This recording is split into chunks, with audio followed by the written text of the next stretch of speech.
यहाँ बड़ा कीमती है मौली खातिम, अगर इसको हथकड़ियां लग गई तो फिर क्या हुआ? हमारे लोग जी हजरत साहब को हथकड़ी लग गई, तो मैंने कहा इमामुल अंबिया ने तो यहां मट्टी उठाई और एक बार नहीं उठाई। हत्ता वारत तुराब बयाज पत्नी। बरा बिन आजिब कहते हैं आपका जिस्म मुबारक चांदी की क्या हैसियत है, इससे बढ़कर हुजूर का जिस्म मुबारक सफेद था। तो फरमाते हैं इतनी बार हुजूर ने मट्टी उठाकर फेंकी कि मट्टी ने उठ उठकर हुजूर का जिस्म इतनी बार चूमा कि रसूलुल्लाह के जिस्म की सफेदी गुम हो गई थी।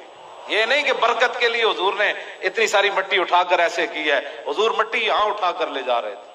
पागल हो जाता है बंदा, दोवें जहाना दे माले को अमन, तो हुजूर मट्टी थे चुक के दीन वास्ते ले जावन। आज दीन के लिए इतनी पगड़ी कीमती हो गई, अगर ये डंडे खाते हुए उतर भी जाए, मैं जब वो मुझे मार रहे थे मेरी पगड़ी वाकई उतर गई थी। वो लड़कों को मार रहे थे तो मैंने कहा इनको क्यों मारते हो, मुझे मारो। तो उन्होंने फिर मुझे मारना शुरू कर दिया हाथों पर और सर पर। तो उस वक्त मेरी पगड़ी उतर गई थी। जब मैं गाड़ी में डाला तो पगड़ी मेरे हाथ में थी। तो हमारी पगड़ियां फिर रखी हमने किसके लिए?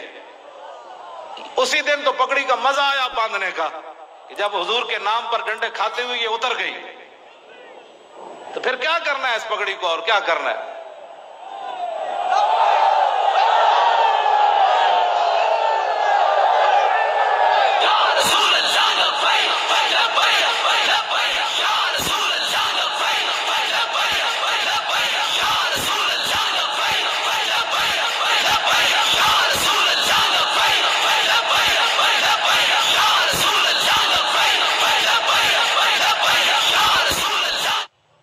ये कोई ऐसी बातें नहीं है हमने क्या किया, कुछ भी नहीं किया, हमसे मुराद आप सारे हैं, कुछ भी नहीं किया।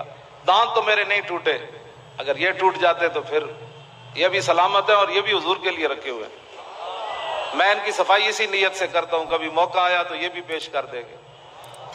हाँ, मैं दांतों को बीमारी इसलिए नहीं लगने दे रहा, बस मुकम्मल सफाई रखता हूं अपने दांतों, और दांतों की सफाई मिसवाक की है। हाँ, मैंने कभी पेस्ट इस्तेमाल नहीं की। बिल्कुल मेरे दांत सारे सलामत हैं, उनको कोई कीड़ा मकोड़ा नहीं लगा हुआ।